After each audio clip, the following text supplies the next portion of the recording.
Hey y'all, I'm Carrie, I'm Momo. and this is Monster. This episode contains topics and language that may not be suitable for all listeners, and topics that may be triggering to some. Listener discretion is advised.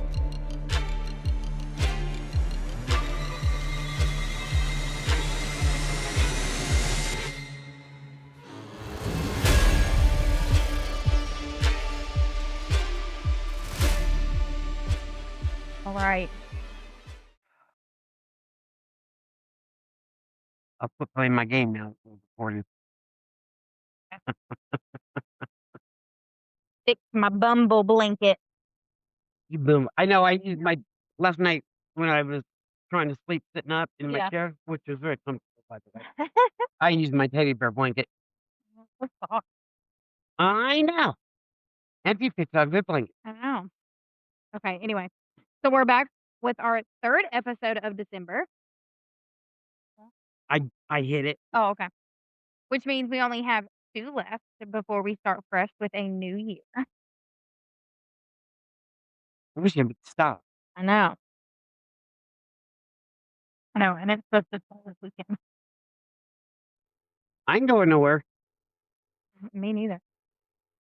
Okay, so now last week we were trapped inside the walls of Cabin 28 in Keddie, California.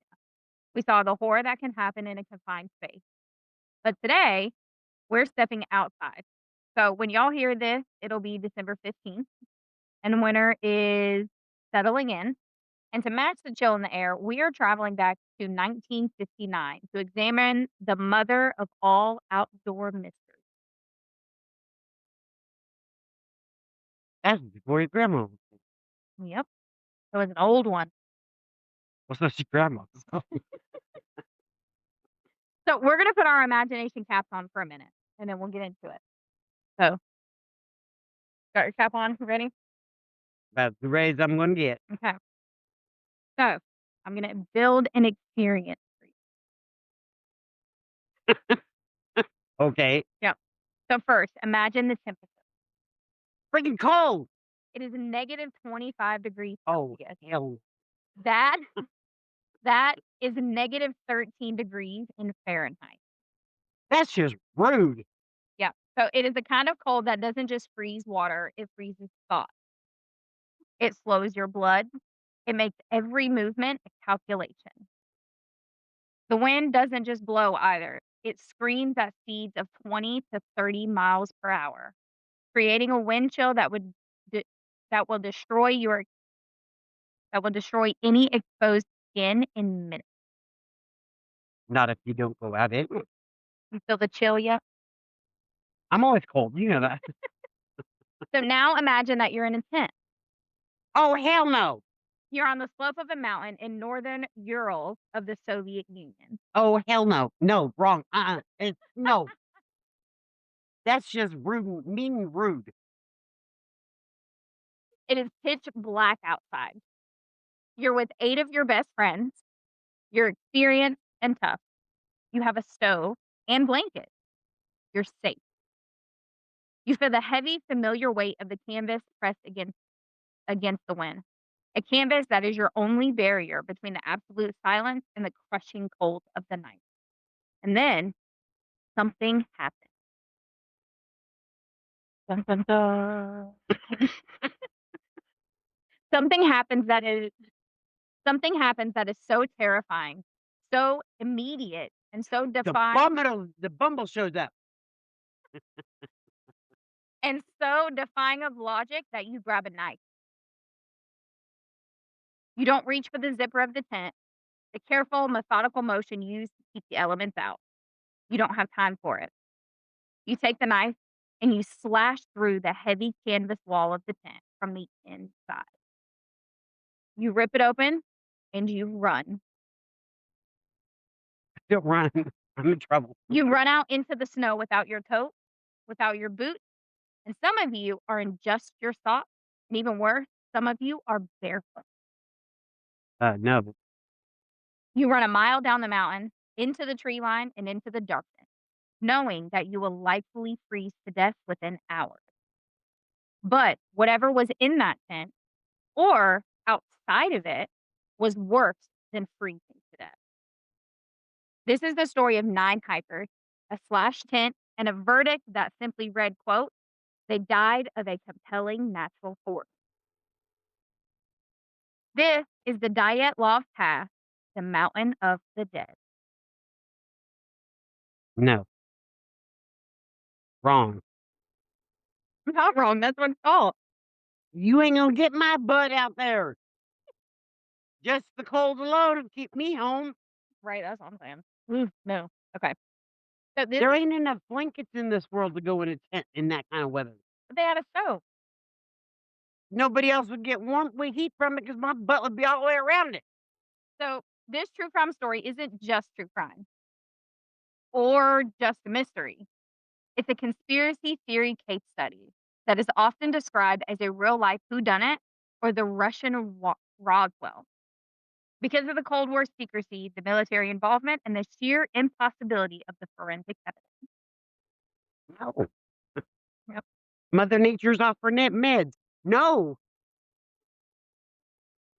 So now before I get into it, oh, Sorry. before I get into it, I looked up a lot of the pronunciations. Hopefully I say them right, but I'm apologizing ahead of time if I don't. I am Yeah, going because she asked me, she knows I'm gonna butcher him even worse. right. So I'm going to primarily use first names, except for one of our victims, which I'll explain why. I'll be using his last name in a minute. So these names are Russian, which I do not speak. So these surnames are hard to say. So I apologize for any names that I do say incorrectly. And let's just be honest, I'm probably going to butcher them. So, but either way, please bear with me as I get through them and just know I'm doing my best to say them correctly. If any of our listeners speak Russian and can correct my pronunciation of any of the Russian names or other Russian words I say, please reach out on our socials or emails so that way I can correct those in the future. And with that, we're going to get into it. Are you ready? Let's do it. So, to understand why this mystery has obsessed the world for 65 years, you have to understand who those people were. If you look at the photos from the trip, and I'm going to post those on our social media, they look like kids. They're smiling, playing mandolins, hugging, but do not let those smiles fool you. In 1959, in the Soviet Union, hiking wasn't just a leisure activity, it was a sport. It was patriotic and it was rigorous. So the leader of this group was Igor Dyatlov, which is the name of the pack. And it was named after him. So he was only 23 years old at the time. Baby. He was an engineering student at the Ural Polytech Institute, but he was also a prodigy. He was described by everyone who knew him as serious, brilliant, and incredibly physically tough. He didn't just buy gear, he built it. The stove they carried, Igor welded it. The radio he designed, well, or the radio, he designed it. Which, to be specific, not the radio like exactly, but what he did is he designed and made a portable radio for his trip. He'd even made a telescope after the announcement of the Sputnik launch so that way him and his friends could watch it. That's kinda cool. Yeah, so he was brilliant. So he assembled a dream team of friends for a grade 3 hike. Grade 3 was the highest difficulty rating in the Soviet Union. At this time of year, in this location, a grade 3 hike was more like a polar expedition. Right, that's all I'm saying. Ain't no fucking way. Not this But fat girl. right, not this one either. Well, this skinny girl. Fuck you. Too cold. Right. Anyway, Mm. sorry. But Igor wasn't there alone. Okay, like I said, he had created the dream team. He was surrounded by a crew that any mountaineer would have been jealous of. You had Zina Kolmogorova. If Igor was, it's either Igor or Igor. Igor. Well, I heard it pronounced both ways. So sorry. So if he was the brain of the expedition, Zena was the undisputed heart of it. She was 22 years old, incredibly popular and known as the glue that held the group together. She was There's the always one. right. She was the one writing letters, making jokes, and keeping morale high when the wind started to fight. So I do need to note here that there was a bit of a rumored romantic history between Dina and another hiker, Yuri Doroshenko. But on this trip, it seemed as though Dina was trying to get closer to Igor. It was probably warmer. Yeah. So it's a kind of complex dynamic that you typically find in any friend group, really. I mean, let's just be honest. So Yuri Doroshenko, at 21, was another engineering student and a physically imposing, cheerful member of the team known for his great strength and stamina on the trail. So I'm going to pause for a second be- before we get any further. There are two Yuris in this story. So there's the Yuri that I just told you about. Then there's Yuri Krivodnishchenko, who was 23. He was also an engineering student and was considered the group's bard and poet. This Yuri was famous for his singing and his ability to quickly write witty, humorous, and sometimes poignant songs and poems about their travels. He was the author of many of the lines in the group's lighthearted journal, The Evening Otorten. Now, crucially, Yuri's background is often cited as in the conspiracy theories because he had worked at a secret nuclear facility called Chelya Chelyabinsk 40, which is now known as Mayak. So, yeah. So this connection fueled theories that he was carrying radioactive samples or that his group was somehow exposed to Soviet military experiments, particularly since his and Loudmila Do Dobi Dobinina, their clothes were later found to have a small amount of radiation on them. So our second Yuri was one of the two bodies found first at the cedar tree. He was stripped down to his underwear with the horrific detail of having bitten off his own knuckles in the final moments of panic and delirium. Damn. Yeah, and we're just getting started. So to keep these two Yuris separate, and so it's clear which one that we're talking about, I'm going to refer to the second one as his last name. So that would be Provodnichenko. That's what we're gonna call the second Yuri, Or so we don't get them mixed up. Then you had Rustam Slobodin, mechanical engineer and a devastatingly talented long distance runner. He was the athlete of the group. He was quiet, capable, and physically relentless. Then there was Ludmila. I think that's how you say it, but I feel like that's wrong. Dobonina. Dobonina. I think that's how you say her last. She was the second woman on the trip. She was a strict, no nonsense economics student. During a previous hike, she was accidentally shot in the leg by a hunter and finished the hike anyway. damn. There you Right, go, girlfriend. right. This girl was tough as. So then there was Nikolai Thibault Brie. Yeah. So he was 23 years old. He was a construction engineer of French descent and was known as the group's chief photographer.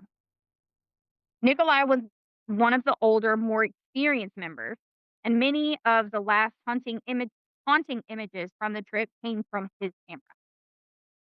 And then you have Alexander Kolvatov. At 24, Alexander was a dedicated scientist and fellow engineering student. He was known for his calm, diligent nature and his meticulous note taking and diary keeping, a trait that becomes tragically relevant later when we talk about a missing piece of evidence. So they're all extremely smart, athletic, Dumb. For being out there. right? But this is kind of, if anyone's going to do it, this is the group of people to do it. Right. No, I get it. But then There was the outlier, the wild part of the group.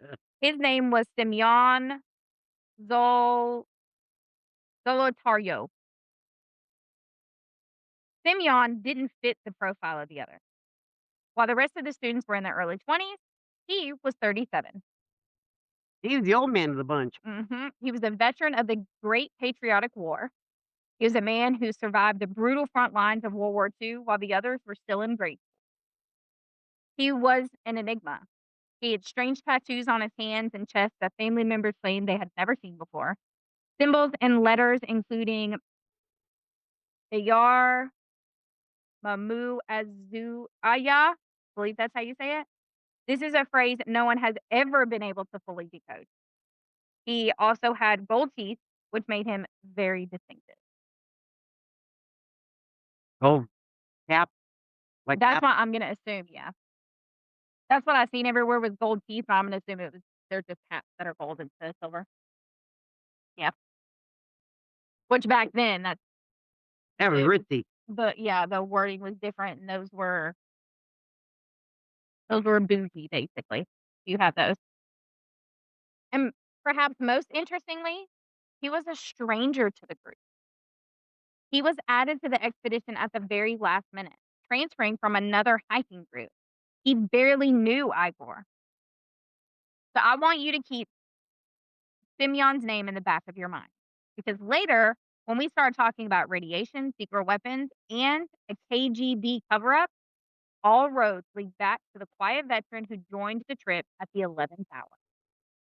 Now, originally, there were 10 hikers. So they didn't really know him. No, no, he hiked with a different group. But Oh, for whatever reason, at the last minute, he transferred from that group to their group. oh, okay. Yeah. But I couldn't find why. Maybe this group is more exciting. Well, the other group, maybe they canceled and he really wanted to go. Could be, could It be. doesn't I couldn't find anything that said why it was that he changed groups. It's only up to speculation. Right, exactly, which, let's to be honest, most of this is that. Well, get on with it. Well, you asked the question. So originally there were 10 hikers. The 10th was Yuri Yudin. And Yuri Yudin is the ghost that hangs over this entire story because he actually started the trip with them. He got on the train, he rode in the truck, he hiked to the settlement of Vizha, Vizhay, the last outpost of civilization. But Yudin had chronic health issues, sciatica and rheumatism, Oh, bless his heart. which back then were not things that they really knew anything about. Right. So on January 28th, just as the group was about to strap on their skis and head into the true wilderness, his back gave out and he could not go on. Oh, man. So there's a photo of this moment, which I have, and I will show it to you. So that is this moment that I'm telling you about. Oh, okay. It'll also, of course, be on our Facebook.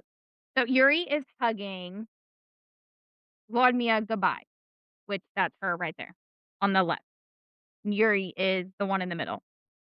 So everyone is laughing. He felt like he was missing out on the adventure of a lifetime. He had given Igor his extra wool sweater, hugged them, and turned back to leave. Yuri Yudin would go on to live until 2013. For the rest of his life, he would be haunted by the question, if I had been there, could I have saved him, or would I have been the 10th body in this? Bless his heart. Right? Like that survivor's guilt. Your best friend. So we know exactly what happened for the first few days because they kept diaries. They had even, like I said, produced a mock newspaper called the Evening Otorten. Their mood was high. They were moving through the forest, following the trails of the indigenous Mansi people. The one diary entry reads, quote, "The weather is wonderful. The snow is deep. We are singing songs on the trail. It is hard work, but we are happy." Now, before we get to the final fatal night, we need to talk about the legends and the final camp they had encountered. So there's one eerie detail in that newspaper that they wrote in a section labeled science. One of the students jokingly wrote, quote, "From recent gathering of evidence, it is clear the Yeti lives in the northern Ural." This was a joke, but looking back, it feels like a dark foreshadowing of the monster story that would soon surround their death. Now, I mentioned the Monty people. The Monty people have long told tales of the mink, a large bipedal ape-like creature, the local equivalent of the Yeti. The mink is usually described as a powerful forest giant known for its ability to crush objects and remain hidden. The hikers' joke would soon fuel the worldwide legend that they were attacked by a creature of pure folklore, especially considering the crushing injuries found later. And the joke about the Yeti gets even creepier when you look at the camera films found on the site. On Nikolai's camera, the very last photo taken, frame 33, is blurry and terrifying. It shows a dark humanoid figure standing at the edge of the forest looking at the photographer. There you go. Damn. Okay, so skeptics say that it's just a blurry shot of a fellow hiker putting on a jacket. There ain't nobody putting on a jacket in that picture. I don't see that either, but Yeah, but who are we, right? to this day, people call it the Yeti photo. It is the last thing ever recorded on that roll of film. So up to this point, from the start of That's the your trip, Bible. so everything so far on the trip was good, right? They were happy, they were having a good time, all of that. But on February 1st, the tone shifted. They moved out of the forest and began to climb the path. The weather turned violent. The wind picked up and wiped out visibility. Igor realized they had drifted off course. They were aiming for a mountain called Ortotin, but the wind had pushed them westward toward a different peak. This peak was Kalashakol. Kalashakol. In the Monty language, this translates to dead mountain. Nice. Now, historians will tell you that this actually means mountain without game or barren peak, but the legend has stuck. The most fantastical folklore associated with the case is the curse of Kalashakul. Local Monty tradition includes legends detailing the mysterious death of 9 Monty hunters on Kalashakul in the distant past, sometimes attributed to angry mountain spirits. Mm-mm-mm. I told you this one is wild, and we're not even done yet. You don't even know what happened to them. I told you this one is wild. Became human. What the? So the fact that the Dyatlov group compromise comprised exactly no group held exactly 9 people who perished on this slope created a powerful modern narrative of preordained curse, suggesting the mountain demands a toll of 9 lives. So here's the critical decision they made. Okay, it's around 5 p.m. The sun is setting. The wind is howling. They are now on an exposed slope, completely out in the open.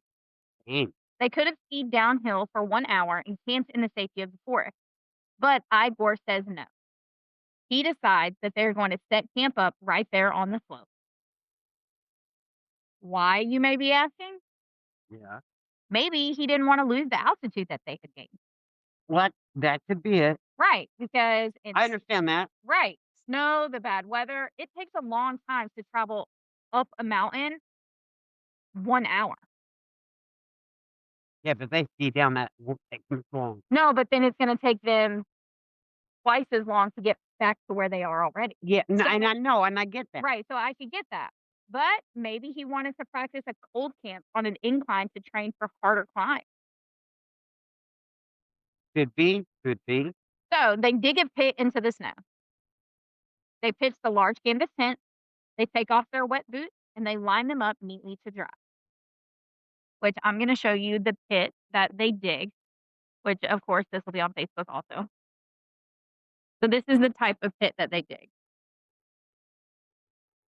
Oh, okay, so it kinda blocks it. Right. They make like a wall. Yeah.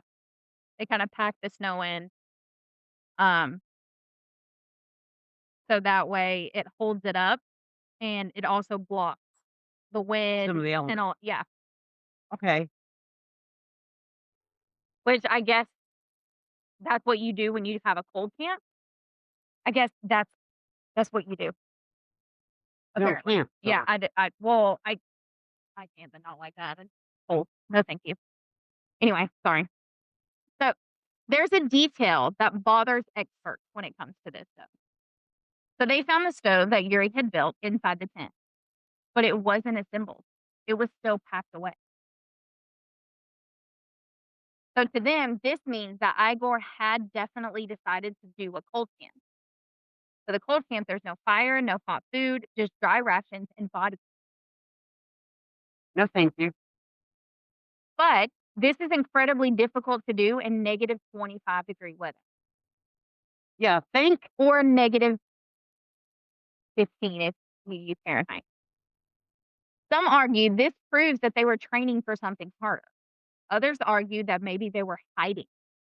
Maybe they didn't light a fire because they didn't want to be seen by someone or something.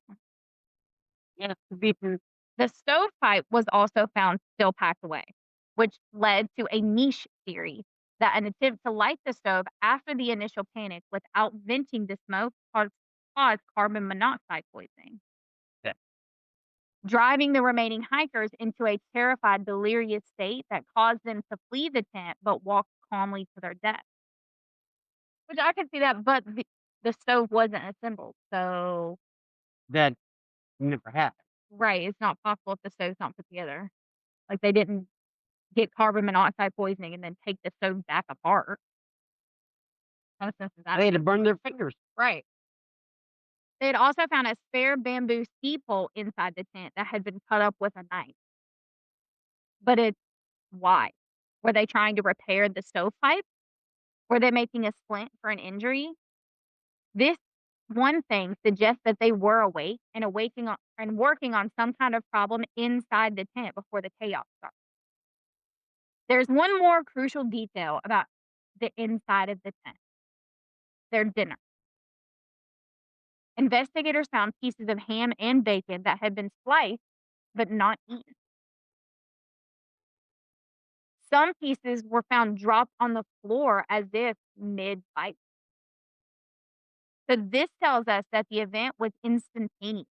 They were settling down, relaxed enough to eat, and then, in a split second, terror struck them. I'm sorry, that's a waste of good bacon. Oh, God. So, another contradiction to the panic narrative is that researchers found the felt inserts from the sleeping bags neatly piled outside the bags, ready to be used. So if the attack was so instant and terrifying, why would they take the time to remove the inserts from the bags and then stack them before slashing the tent wall? Maybe they had already done it. I mean, yeah, they could have done it like as soon as they set it up. Let's get everything ready to go as Right. possible. But it could also suggest an organized, albeit rapid, escape. Good thing. hmm So this is all going on. They go to sleep, and that is the last verifiable fact that they were going to bed, and that's it. Everything else from this point is theory and speculation. So weeks go by. February 12th is the day that they were supposed to send a telegram. It comes and it goes. Their families start panicking. The university sends out search parties. The military gets involved with planes and helicopters. So it's serious. Well, yeah. Now, before they found the bodies, the investigators had a working theory. They were convinced this was a murder committed by the local indigenous people, the Monsi. The Monsi are expert hunters who know this terrain better than anyone else. Investigators dragged local Monsi men into their offices for interrogation. They accused them of killing the hikers for trespassing on holy ground. But there was a problem. The tent wasn't cut from the outside, it was cut from the inside. so it couldn't have been a Monty attack. And more importantly, the Monty told the police, quote, "We do not hunt on Kala Shakul. It is a windy, barren place. Even the reindeer do not go there." They would know. Right. So even the indigenous people don't go there. So this group was in a bad area.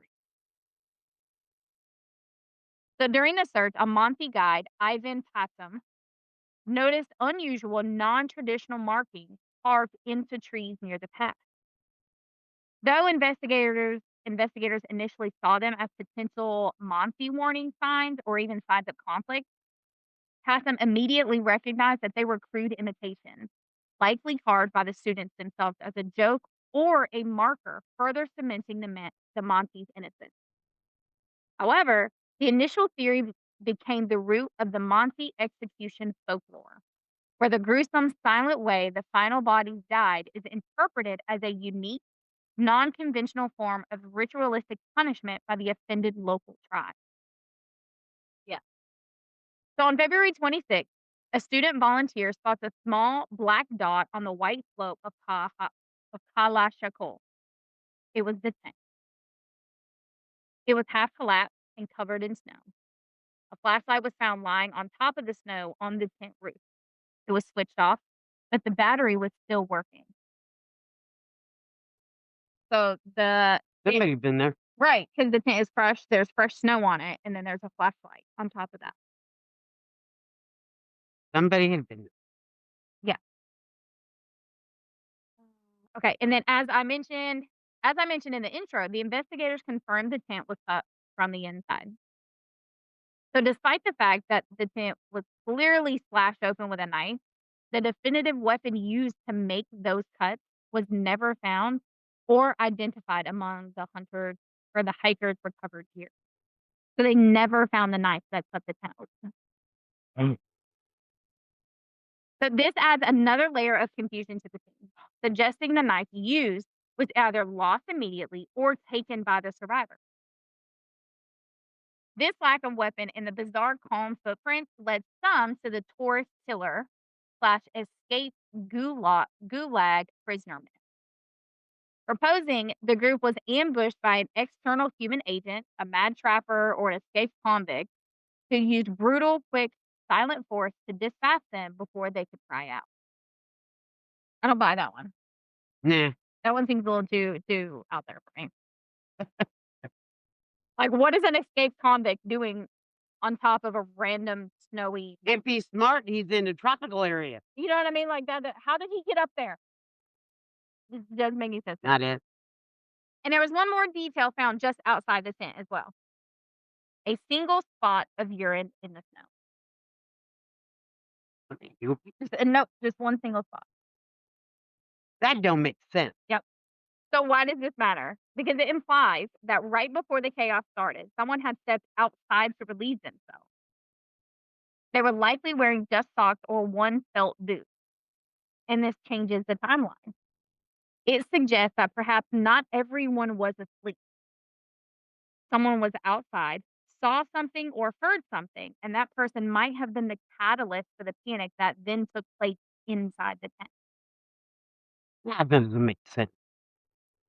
But then they looked at the track, and this is crucial. There were 8 or 9 sets of footprints, but they weren't running. Because you can tell by looking at footprints if someone's walking or if they're running. Right, because walking, they're more consistent. Right, and the gait when you're running is much farther apart. Right. They weren't running. The tracks showed a walking pace. Some were wearing socks, some had on only one shoe, and some were completely barefoot. No. So think about that. They left calmly, but in a state of undress that meant certain death. So why would you walk calmly to your death? They were stoned. Oh my god. So the footprints led down the Hey, slope. you think about it. You'll see why I say no. You'll see. We haven't got there yet. You'll see. So the footprints led down the slope toward a large cedar tree at the edge of the forest. This was about 1,500 meters away. which is the same distance as running around the standard outdoor track 3 4 times, 3 full times, and then 3/4 of a fourth lap. That's a lot. Yeah. So, it was under this cedar tree that the horrifying discovery began. Under the cedar tree, they found the first 2 bodies, Yuri and Frivonishchenko. They were stripped of their underwear, and beside them were the remains of a small fire. Now, you might be asking, why were they undressed and why run into the snow without boots? Now, there is a phenomenon which I have mentioned in previous episodes, but I've just kind of touched on it. This phenomenon is called a paradoxal undressing. This happens when the human body hits the final stages of hypothermia. The nerves that control your blood vessels become exhausted and they fail. And suddenly, all the hot blood from your core rushes to your skin. So even though you're freezing to death, you feel incredibly burning hot. You feel as though you're on fire. So in your final moments of confusion, you strip off your clothes. It's a very cruel trick of the brain. And some say this is most likely what happened to the hikers at the cedar tree. But if you're hot, why would you light a fire? Instinct. You know what I mean? The So instinct. yeah, and I yeah, instinct to just have a fire because it's dark, all that. But at the same time, it if you're that hot where you have to remove your clothing, why sit next to a fire? You're just gonna get hotter. Yeah, a lot of questions here. So, but the details at the tree are haunting. The branches on the cedar tree were broken up to 5 meters high, so that's 15 feet. Skin and muscle tissue from their hands were found to be embedded in the tree bark. You're In the trying to tree climb the bark, tree. right. They had frantically climbed that tree, either to get wood or to look at the tent or to escape something. Furthermore, the pieces of usable clothing, including a sweater, were found lying untouched near the fire, suggesting that the men were either too disoriented or physically incapacitated to use them for survival. This is getting creepier, creepier and creepier. I told you this one was gonna blow your mind. So another strange detail at the cedar tree is investigators noted scorch marks running up the trunk of the tree several feet high. The flame got too high. This implies the small fire they built was either burning extremely hot and fast, or it was being recklessly fed large pieces of wood, suggesting panic and desperation while trying to keep warm, trying to see or keep warm. But then again, why try to climb the tree to get away from the fire? Just move. Yeah, but people don't always think like that. That's true. That's true. But even worse, Krovonish Ko Krivonishchenko had burned his own leg in the fire and didn't even seem to notice. Well, and you're in hypothermia, Right. And then adrenaline, things like that, a lot of times you don't realize something's until you see it. right. That's when No, it the registers pain with your kicks in. brain. Yeah. So, it could have just been an adrenaline thing there. But he had also bitten off his own knuckles. See, that one I don't get. A piece of his own skin was found in his mouth. That's how they know he did it. No! Yeah. It's so I believe you, but so no! was this pain delirium or was he trying to stifle a scream? It really could be either one. Right. And he just bit so hard that it bit the skin on his knuckle. I just smacked my knuckle and it brings me damn tears. Right. Now between the cedar tree and the tent, because obviously they now searched this whole area, they find 3 more bodies. Igor, Dyatlov, Zina, and Rustam. They were spaced out hundreds of meters apart, and they were all positioned with their heads pointing back toward the tent. They hadn't been running away. They had died trying to crawl back up the mountain. Isn't that crazy? That is crazy. It seems as though they're running away from something, Now they're but trying then you find the bodies, and They're facing up the mountain. But they could have also been positioned that way. That's true too, yeah. It's crazy. So the leader Igor was found with his hands tightly clenched and one arm bent. So if he died trying to shield his head or clench his fist against something, a posture inconsistent with the relaxed surrender of hypothermia. So this suggests a final conscious struggle. Which, before I move on, I these are gonna go on Facebook, but they're kind of so that's Igor when they found him. There's that one. That was a little bit. And he's facing back up the mountain. Yep. It's so strange. So then Zena had a bruise on her side resembling a baton strike. Zena had also exhibited what the autopsy report described as a patch of bruising or discoloration on her brow, specifically on the side of her forehead, which was not deep enough to be fatal, but it suggested trauma from a localized blunt force. Perhaps, Somebody smacked her in the head. yeah, that or she fell hard Yeah. enough to bruise it, but not cause any major damage. Mm. Which how I did that the other day. That's why I got a bruise on my forehead right here. In there in the kitchen, totally side note, off topic. In there in the kitchen where a whiteboard is, that window that looks out, I dropped something right there and I bent down to get it from behind your soda. And when I fucking bent down, I was too close to the edge 'cause, our window, they cut the edges stick out 'cause The they're window old as sill. fuck. Yeah. And I fucking hit my head right on the corner. I didn't think I was that close to it. I just bent down to grab, and then it doesn't help that Milo was all up in my business. He's over there like, "Oh, look, what'd you drop?" Can I eat it? Yeah, pretty much. It was a magnet. I left it that. I left it there after that. Well, I needed it. I understand that, but you know what I'm saying. I hit my head. I'm picking it up, okay? I didn't just hit my head for no reason. Make this shit worth it. It's kinda I had a knot there. I'm glad you didn't tell me this the other day because I'd have lost it. I The had to knot make is sure you gone. were okay, but Right, right. No, I was fine. I had a did you see stars? no, I didn't hit it that hard. But, my iron's been low. So and I think that's I had just a tiny itty bitty knot. You couldn't see it, but you could feel it. Yeah, Yeah, but I think it bruised because where my iron's been really low lately. could be, honey. Yeah, but I was like, "What the fuck?" I was so mad. Anyway, back to the case. Sorry, guys.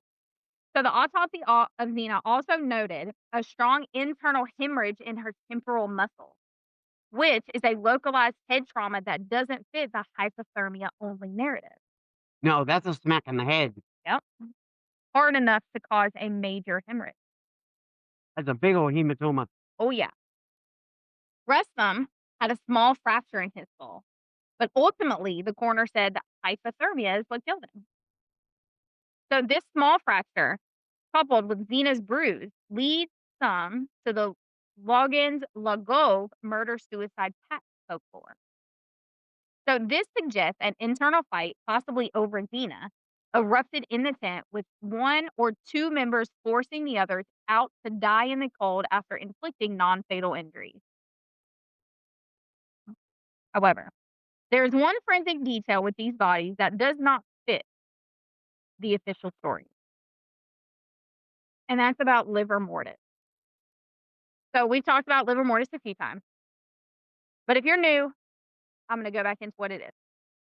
So when you die, your heart stops, and then gravity pulls your blood down to the lowest point of your body. So if you're lying on your back, the blood pools in your back. And how they can tell where the livor mortis is because it kind of looks like a giant bruise in that point, and that's because all of your blood has settled there, and that's what a bruise is. It's a hemorrhage under the skin. For these bodies at the cedar tree, though, the autopsies noted that the lividity spots, because that's what those spots are called, Right. were on the front of their body, even though they were found lying on their back. So, because of this this one thing. The murder-suicide pact and the fight in the tent makes no sense. Somebody turned those bodies over. Right. That implies they died facing down, and sometime later, someone or something flipped them over. Because as soon as you die, livor mortis again, because your heart isn't pounding. You mean rigor mortis? No, rigor is where your body stiffens. Yeah, I know. So once your heart stops, the moment you die, livor mortis begins, because your blood then starts to settle. Now, it doesn't all happen at once. No, it takes time. It takes time because you have a lot of blood in your body. But as soon as your heart stops pumping, your blood begins to settle to the lowest point. Right. Rigor, if I remember correctly, rigor usually takes 3 to 4 hours to start to settle in. If I remember correctly. I could be wrong on that time, Yeah. but I know it takes a few hours. You can look up? Yeah. Okay. 1 to 2 hours after death. Okay, so I was close. Starting in the smaller muscles like the face and the jaw, and then progresses to the larger muscles over the next several hours, with the entire body usually becoming fully stiff within 12 hours. Yeah. The onset and duration of this postmortem rigidity are highly variable, influenced by factors such as ambient temperature, the person's physical activity before death, and their body mass. Mhm. So, like me, it wouldn't take my body very long to set into rigor Right. because I'm so tiny. Whereas someone much larger than I am, it would take several hours for Like rigor Mike to and your really. dad. Right, it would, because they have a lot more muscle mass than I do. Um, it would take several hours for it to really set in, and then once you're in full rigor, that's usually at that 12-hour mark, and that's how they're able to tell when Yeah. exactly. Estimate time of death. Right, because it's never definitive. Right. And they can tell when you're coming out of rigor too. Yeah, because once rigor sets in and you're in full rigor, your body then begins to come back out of it, which is crazy to me. It's how that happens. It's crazy to me. But that's how they're able to tell, because once your body goes into rigor, even after it starts to come out of it, it's your muscles and your body is still very stiff. So that's how they're able to get that estimated time of death. Anyway, Isn't that wild? sorry. Went off on a little tangent there. At least everybody learned something new. They didn't already know. Sorry, guys. But yeah, so this lividity, those lividity spots, shows that someone or something came along after rigor had set, or after livor mortis had set in so much that those lividity spots were visible to the eye. Because if you were to die, right, and you lay there for 5 minutes, your blood is starting to settle. Yeah. But then somebody comes along and they flip you over externally, you're not gonna see that you died on your back. You're only gonna see that internally once the autopsy is done. Externally, you won't see it until after you've been in that position for a while. So they laid there face down for quite some time before they were then flipped over onto their back. And it was cold, so which means the It blood would would have make it moved longer. smaller. Yep. Moved slower. Yep. Sorry, I can't talk today. So at some point, someone or something came along hours after they were dead and moved Flipped them. them over like a pancake. They may not have even died in the positions that they were found in. They could have died inside the tent for all we know. It's crazy, isn't it? So the purpose of it is, why move the body and who did it? A final note on the initial bodies: Yuri Dorshenko was described in the autopsy as having a brown purple complexion with grayish foam coming from his mouth. This unique detail has been used to argue for a chemical or poison exposure, a lesser known variant of the human experiment theory. So that's 5 bodies they have found so far. Okay, and there was 8 total? There were 9 total, so we're missing 4. So the search continued, but it was not until May, 3 months later, when all of that snow began to melt, when they would find those remaining 4 bodies. They found them deep inside a ravine, about 246 feet away from the cedar trees, buried under 13 feet of hard packed snow. And this is where our case turns from a tragedy into a nightmare. So the first 5 hikers had officially died of hypothermia. Simple and sad, but natural. But the 4 in the ravine, they looked as if they had been in a war. Nikolai had a fractured skull. The fracture was so severe that the bone had driven into his brain. Ludmila and Semyon had massive chest fractures. Ludmila had multiple broken ribs on both sides, and Semyon's chest was flail, so it was completely crushed. But those all those injuries could have come from falling in the ravine. That's yeah, that's possible. But the medical examiner was baffled because, like you said, simple explanation, they could have fell into the ravine. But there were no bruises on the outsides of their bodies. The skin was not cut, and according to him, the force that would have been required to cause this damage would have been equal to a car crash at 50 miles an hour. So if they had fallen. They were under 13 feet of packed snow? Oh, hang on. Where's it calling? Hello? Hey. Oh, hi, Bobby. Oh, okay. Okay. Right. Okay. So even if it shows on there that it's wrong and I acknowledge it, it'll still be what I chose. Okay. Okay. All right. Thank you so much. Bye bye. I went to acknowledge our new benefit, and what I chose, the price of that and the price that was on the acknowledgement, was it the same? I'm like, what the hell? So I went in and seen it, and she had just seen it on hers as well. And she had finally heard back from the benefits team, and they said that they had to go in and do something, and those emails and everything went out before they were able to get in there and acknowledge all the new packet. And so she said it should be in there updated, but the lady told her even if it still shows, um, what I'm paying now, and I acknowledge it, it's not that won't be the price for insurance for next year. It'll be what I chose. So it was just a system. Okay. So if they would have fallen into the ravine, they would have had external injuries to match those internal injuries, but they didn't. Not necessarily. Not That's according to the medical examiner. no, they ain't real smart.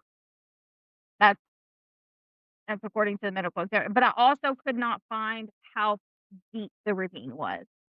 So it could have been a short little ravine, or it could have been hundreds of feet. Yeah, but with 13 feet of packed snow on it, those would crush bones Right, and all that. right. But if they would have fallen, they would have some kind of bruise, cuts, or something. Not necessarily I would think anyway. if they landed in snow. I mean, That's true. They could have fallen and landed on top of snow already in the ravine. That's true. I didn't think about that. This whole thing is what the hell? yeah, pretty much. Okay. So this whole thing was as if they had been squeezed by a giant pressure vice. Because I mean, honestly, that's how it seemed. Like she had ribs broken on both sides. Okay, let's see. What are you googling? No, did I get my phone? Go to the Google. The Google. How much? No, I don't want 520 pounds to over 27,000, Oh yeah, it's 2,700 heavy. pounds per square foot, Yeah. My only thing is that her ribs were crushed like this. which could have been from rolling. So it it looked, from my view, as if you grab somebody by the ribs. That's how her ribs were broken. Which there are other explanations why or how that could have happened. It's just odd that that's what her injury was, as Yeah, if someone grabbed her by her ribs and squeezed. And then his skull was essentially crushed. crushed so hard that the his bone was driven into his brain. Now that could have been from all the snow on top of it, because if his skull was already fractured, it's easy to completely crush it from there You're right. because it's already fragile. Then you look at their chest being completely crushed. And that could be from the weight of the snow. Yeah, because your chest bone is not, I mean, it's hard, but it's easy to break. Oh, yeah. So, it's Crazy. right. There's so many different explanations, but nobody knows. So this lack of the external injury has fueled that snow pillar or reverse fall myth, like you said, suggesting that the hikers may have fallen backwards onto a sharp, unseen ice or snow pillar, which inflicted the powerful blunt trauma internally before snapping off. I still feel like there would be some kind of external from the fall, but I'm not a doctor. What do I know? So then there's also the strange detail about Nikolai. Have you ever fallen in the snow? Yeah. Okay. You know, it did hurt. Well, no, but like I said, we also don't know how far of a drop it was either. Right. So that doesn't really help because I couldn't find exactly how far of a drop. Uh, so the strange detail about Nikolai here is that he was wearing two watches on his left wrist. One, That's weird. right, one of the watches showed the time of 8:14, while the other showed the time of 8:39. So was this an obsession of time that he had, or was he? Wasn't he the smart guy? They're all I mean, the real smart guy. no, that's Igor. Okay. Never mind. So was he just obsessed with time, or were they trying to mark the exact moment of their death for whoever had found them? Because they were found together. Good dude. So did she die before he did, and so he marked it on his watch? I'm Sheeta. And then did his watch just die, or did he know he was about to die and stop the watch just before? That's very good. Right. And that would make a lot of sense. Yeah, what then the detail that everyone remembers most, the detail that keeps everyone up at night. Ludmila was missing her tongue. She was also missing his eyes, and Semyon was missing his eyes as well. Alexander was also reported to be missing his eyebrows. That's freaky. A simple fall in the snow Will not do that. will not do that. I could see falling and biting your tongue, Right. but not no. That don't make sense. Yeah. Oh, In addition to these missing facial features, an autopsy note on Simeon detailed patches of dark, hardened skin and possible blistering on the soles of his feet, a unique injury that some attribute to standing on extremely hot ground or being hit by a thermal I don't know. pulse. Right? Now, we have to be the voice of reason here, okay? Laying in a wet ravine for 3 months, exposed to running water and small scavengers, decomposition obviously happens. Slower, but it happens. It is gruesome, but it is natural. But in 1959, to the parents and the searchers, it looked like torture. And it very well could have been. But it could have also been a natural decomposition process. More than like But here's where the final pieces of the folklore take root. While natural decomposition is the likely culprit, the condition of the face is so bizarre that it inspired this frozen waterfall or icy river flow myth. So this one proposes that lid. I know I've said her name. you know what? Except with the eyes missing and the tongue, that could have been scavengers. Mm-hmm. Yeah. I didn't think of that till right now. That could have been scavengers that Yeah, took those it's possible. But birds. then again, Maybe the Yeti did it. I'm just saying. I know. So this proposes that Laudmila fell face first into the stream hollow, and that the flowing water and tiny aquatic scavengers, like voles or shrews that thrive in the cold, quickly consumed that exposed soft tissue of the eyes and tongue. Yeah, I just said that. Right. So the disappearance of the soft tissues in the eyebrows has been cited as the Wolverine attack folklore. Okay. So this suggests that a highly aggressive, non-hibernating animal like a wolverine was drawn to the bodies, causing the localized, devastating damage as an act of scavenging. That could be too. I thought that one was fun. Now, finally, regarding Laudmilla's massive injuries, an analysis noted that two of her ribs were entirely missing from her body, not just fractured, missing. A bizarre anomaly used to support the most extreme versions of the ritualistic murder or torture theory. This baffling extent of these internal injuries, combined with the other non fatal traumas, leads dedicated researchers to point out that the original report filed by the medical examiner contained gross medical errors and conflicting terminology, suggesting that the official documentation was either hastily compiled or intentionally altered by state authorities to create ambiguous, confusing findings. That wins. Right. But the most heartbreaking detail of the ravine bodies is the clothes. So the bodies in the ravine were wearing clothes that belonged to the bodies at the cedar tree.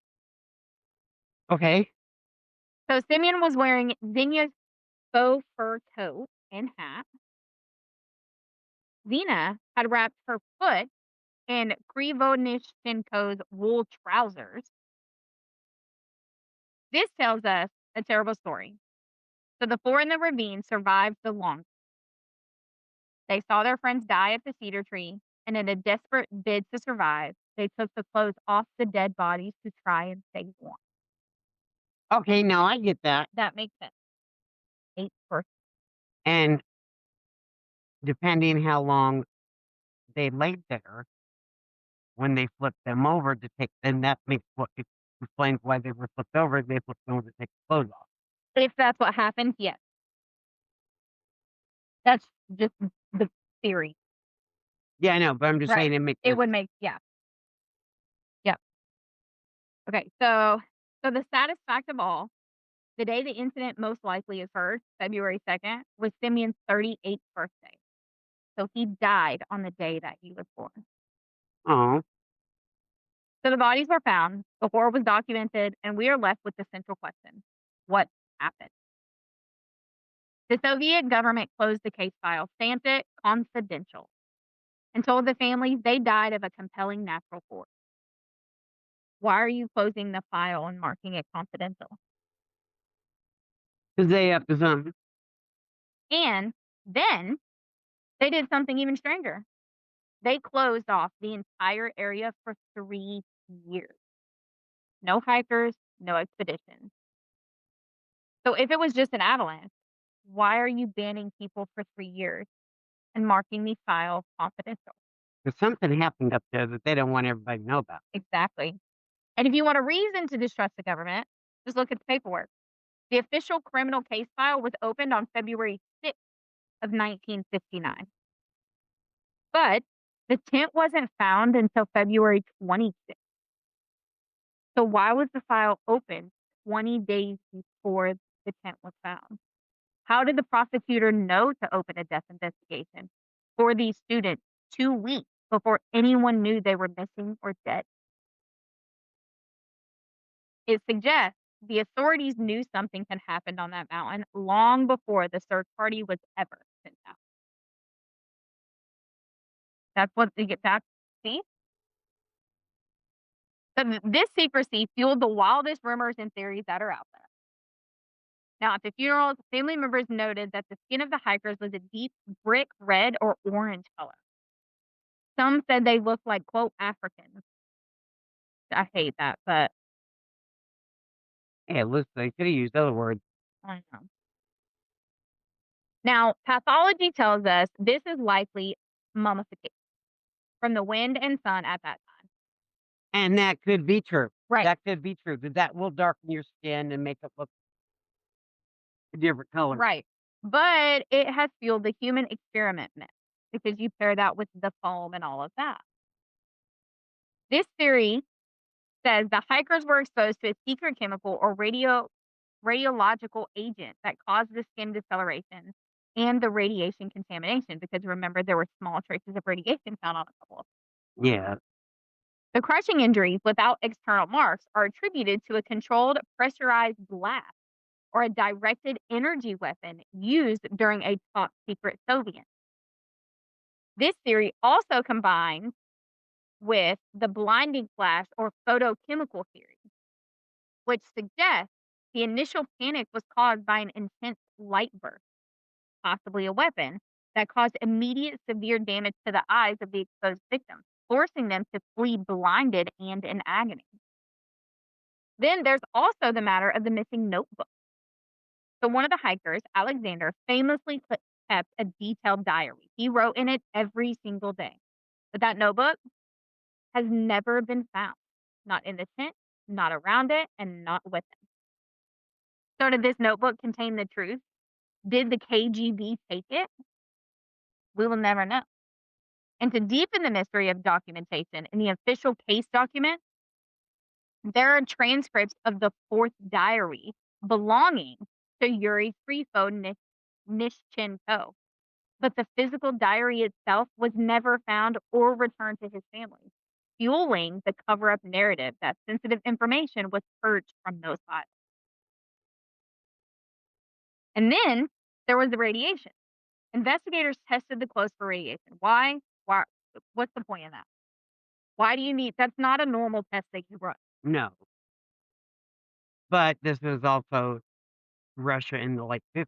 Right. So maybe it was normal then. The Cold War with Cuba was starting. So maybe it was just normal to that. Yeah.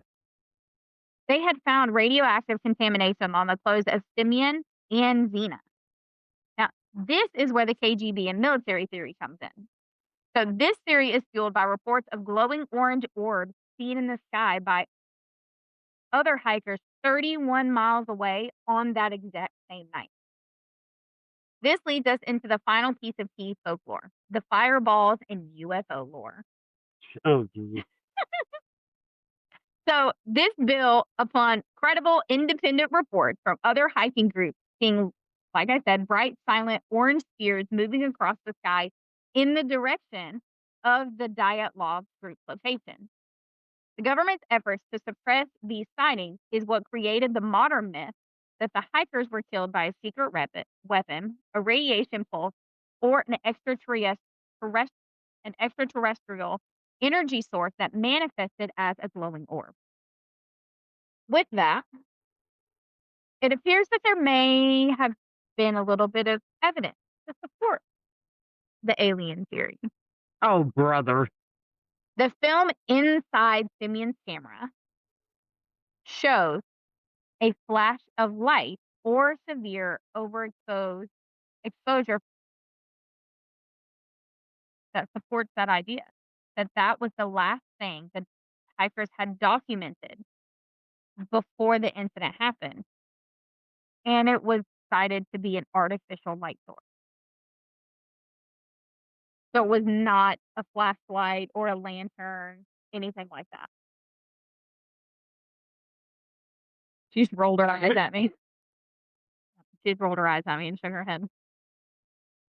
So to ground this theory in Soviet reality, many researchers connect the orbs to the R7, the Yorka missile test. The R7 was the world's first intercontinental ballistic missile, and its test range frequently caused light phenomena in the Urals region due to the booster rockets or vehicle debris re-entering the atmosphere. So this turns the UFO narrative into a potential highly secret military act, And that could have been too. which would be why the file would be confidential, Yes. why they knew about needing an investigation before the bodies were found. Just a giant it's just a giant government cover-up. So the lead investigator, Ivanov, actually admitted years later in 1990 that he was pressured by the Communist Party to remove all references to these flying orbs from the case file. Called whiteout. Okay, and then we all remember Semyon, right? I'm sorry, it's like Oh, you're good. He was the older veteran with the tattoos who had joined at the last minute. right. There is a persistent theory called the controlled delivery. This theory goes that Semyon was actually a KGB agent and that his mission was to hike the mountains and meet a group of foreign spies who were perhaps Americans to hand over radioactive samples as a bait operation. Now, back then, that wouldn't surprise. This would explain why he was wearing a camera around his neck that was never found, and it explains the radiation on his clothes. Yeah. The theory suggests that the deal went wrong. The spies realized that it was a setup, forced the hikers out of the tent, and executed them using professional hand-to-hand combat techniques that leave no external marks, exactly like the crushed test found in the ravine. Hey, anything's possible. The mystery of Simeon ran so deep that in 2018, Russian journalists actually exhumed his body to run DNA tests. Yep. They wanted to prove that the man in the grave wasn't Simeon, but a generic body used to cover up a spy operation. Now, what were the DNA results? It was Right. Simeon. I can say it's probably him. Yeah. But the mystery didn't end with that. When they looked at the official Majestic graveyard record, Simeon was not listed. The grave was there, but legally, he did not exist. So, in the graveyard records, it showed that plot was there, but did not show that he was in it. Why are they hiding his body? I don't know. And the war medals that were found on the skeleton, the serial numbers did not match the ones in his military file. Because, as you know, since we've had many members of our family in the military. You, anytime you're given a medal, it has a serial number on it. Yeah, this way, because if you're over in war and Mhm. they can use it to identify your body. Right. Well, he was buried with Well, back then they did. Now they use DNA. right. But back then they didn't have the DNA like we do And today. that was the purpose of the serial number there. That was the purpose of the dog tag. Right. That's why you get 2 of them, because you're supposed to wear one around your neck and the other one's supposed to go on your boot. That way, if something happens and they only find a foot, they know whose foot it is. Well, I got dad's dog tag, so Right. Um, here somewhere. yeah. His his body, the body in the grave, was buried with his medals. But the medals he was buried with didn't match the medals that were listed in his file. Well, why didn't they just run the serial number? Well, they did, and that's how they figured out that they weren't his. I couldn't find who they actually belonged to, and I don't feel like that's really neither here nor there when it comes to the end of, like, this part of it. Uh-huh. But it's like, why was he buried with someone else's medals? Maybe they couldn't find his. Yeah, but why give him somebody else's? That's weird. Maybe the other guy was court-martialed, I don't know. and they just forgot to change the serial numbers. I don't know. I don't it's weird. This is a very weird thing. So, even in death, as we can see, Simeon still refuses to give up his secret and who he truly was. But Blame 'em? right. But the verdict on the spy theory is unlikely, though. There was no shrapnel found, no blast part, no blast crater. The footprints in the snow were theirs alone. The radiation likely came from the fact that some of the students worked in nuclear facilities, which were common in the Urals. Well, yeah. But then we have the infrasound theory, also known as the panic theory. This involves a phenomenon called Karaman vortex streak. So basically, when the wind hits the dome shape of the mountain at a specific angle, it creates a low frequency hum. And it's a sound that you can't hear, but you can feel it. So this infrasound can cause irrational terror, nausea, and dread in humans. So this theory goes that they felt a presence, panicked, and cut the tent. This explains why they had left calmly, but completely undressed. They were driven by a sound-induced irrational fear, but not a visible threat. And then finally, we have the most modern and most likely the correct solution. It's called the slab avalanche theory, aka the Russian tsunami. Yeah. Now that explains the crushed chest Mhm. and the ribs because she could have gotten rolled over by Yep. the Why they would have cut the tent from the inside? Because you hear an avalanche.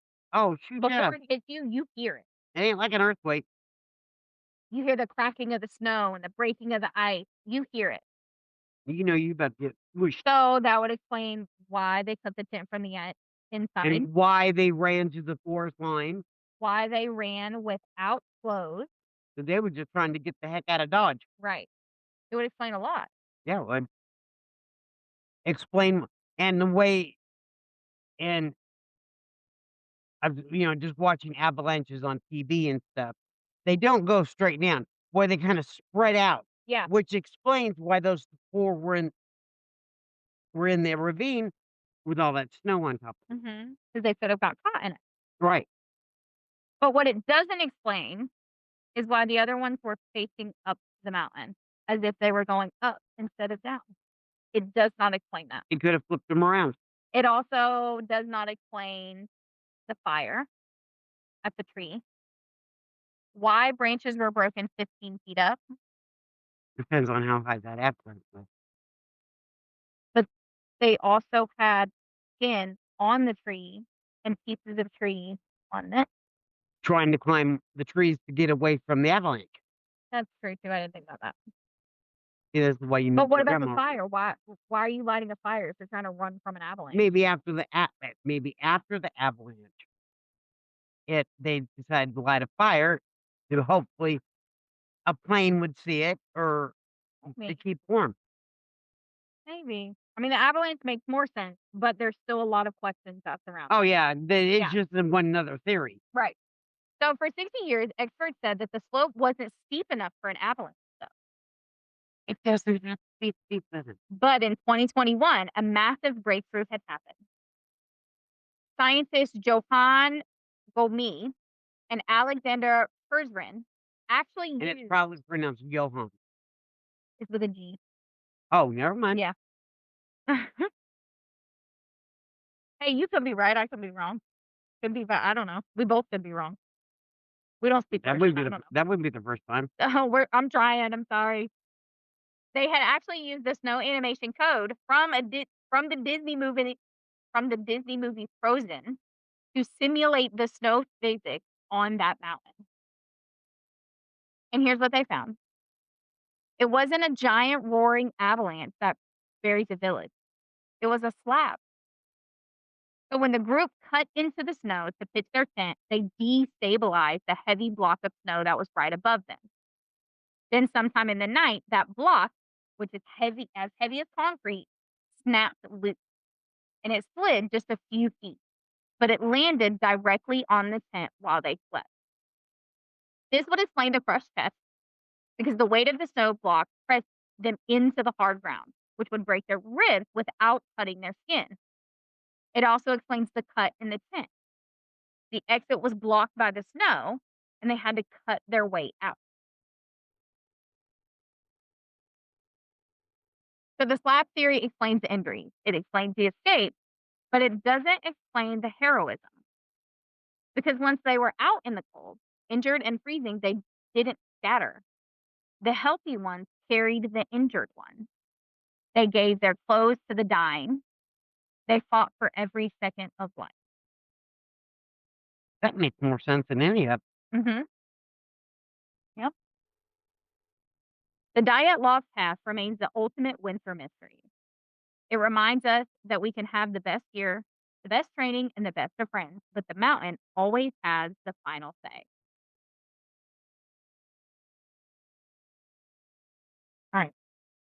Love you, bye. to spend money. Yeah, and that's the Dyatlov Pass. That was freaky. Yep. So Creepy. there's It's mind-boggling right, and that's what I told you. That's why I was excited to tell you this one. I knew it was gonna blow your mind.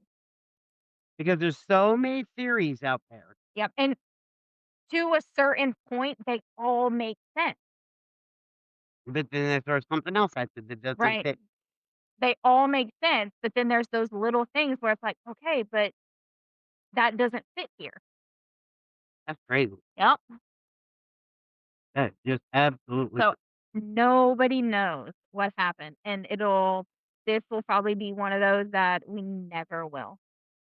it won't be in my lifetime, that's for sure. Why would the government stamp the files confidential? Because the Russian government did that a lot. Did they? Yes. It's just if it was an avalanche, it was an avalanche. It was a natural accident. Why make it confidential? That makes no sense. But I'm just saying, Right. back then, we'd just come off not long after World War II, Yeah. you know, Maybe it we was we because were the one also guy in was the a veteran. we were also in the depths of, Vietnam. Oh, were we? Yes. Mm. Oh, yeah, I guess we were, huh? I wonder if Grandpa was overseas when that happened Yes. during that time period. Yes. He was in the Navy from '52 to '55. Well, I meant, like, actually overseas, like, Yes, deployed. his ship was no, he was a boiler tech, come on He's now. still deployed. Yeah, Yeah. well, yeah, Hey, you know what? They wouldn't have been able to get there if it wasn't for Grandpa, okay? he wasn't the only boiler tech. I'm just saying, men like him are why the ship got there in the first place. To be honest, I wouldn't want to do what he did. Fuck that. What he Hell did. no. Shoveling coal in them big ass fucking boilers all day, 24/7. Fuck you. You know it was hot as hell down there. Oh, yeah. And it probably stunk. Oh, I bet men smell. Oh, I know all them gross, nasty, sweaty military men. Ooh. Not to offend any of our military people. Hygiene back then was not what it is today. Well, it was for daddy. And that's what I mean. It's just because hygiene was different then than it is today. Ships were much different than Yeah, they they are didn't have today. ventilation like they do now. Right, exactly, and that's what I mean. You had just Yeah, all the gross nastiness. Ugh. Then you have the smell of the coal burning too. or whatever it is they use. I'm pretty sure they were still using coal. I don't know, honey. I wasn't born till the year after that this happened, Right. so So gross. Yeah, he may not have been on the front lines, but let me tell you, he's stronger than I would have rather been on them front lines than be inside that boiler room. I don't know, that's where they put daddy. And the way I see and not only that, that's in my opinion, that's the most dangerous part. Because if something happens, that's the first part of the ship to go because you're in the bottom. I have no idea. Yeah, those boiler rooms were in the bottom of the ship. Shout out to our military veterans. So if there was to be like not a harpoon, I know what I'm trying to say. My brain's not wanting to Missile, yeah, torpedo. there we go. Torpedo, there we go. I knew what I was talking about. I just couldn't it didn't wanna come out. Then the bottom of the ship is the first to go. Well, usually the front. Yeah, see, I'm not sure if the boiler's in the front or I the don't back know. or if it's I in have the no middle. clue. But either way, the bottom of the ship is the first to go. Yeah, no, I'm good. No, thank you. So, maybe that's why they Besides that, me being claustrophobic, there's no way I could be down there I know, I anyway. need fresh air. I know people say fresh air is for dead people, but I need fresh air, man. I never heard that. Oh, yeah. That's why I don't sleep with my windows open. You never know. I love sleeping my window I open. don't sleep with my windows open. Nope. How the hell do you think the Night Stalker got in? Because people left their windows unlocked and left them open. Nope. Okay, so guys, let us know what you think. Do you accept the slab avalanche theory? Do you think it was orange orb, so the alien theory? It I was just the hit my mic. abominable snowman. Do you think it was the Bumble? What do you think? It was penguins. I don't they don't have penguins over there, do they? Yes! No? I don't know either, honey. I just said because your You blanket. you said yes, all confident like they actually do, and you don't have a fucking clue. Confidence is 9 cents of it, I guess. Right. Alright, so let us know what you guys think. Which theory do you think? Or do you have your own theory? Or if you heard one that I did not mention, you can send us those emails or reach out on our socials with any of that, along with anything else. And that's all we have for this week. So next week is Christmas from this episode. With Christmas. So our next one is a Christmas one. Don't ruin Christmas. Yep, I told you I wasn't going to, but this might ruin it. Don't ruin Christmas. So our next one is a Christmas Eve, and this year marks the 80th year for this unsolved mysterious fire and 4 missing children that have never been found. Oh, man, let's see. I ain't doing it. You can do it, Mandy. No one knows what happened to them. I don't like it when you involve babies. Because there's no evidence. We don't know. So come back next week for that one. We'll close out Christmas week with a mystery. Hey, y'all. Yep.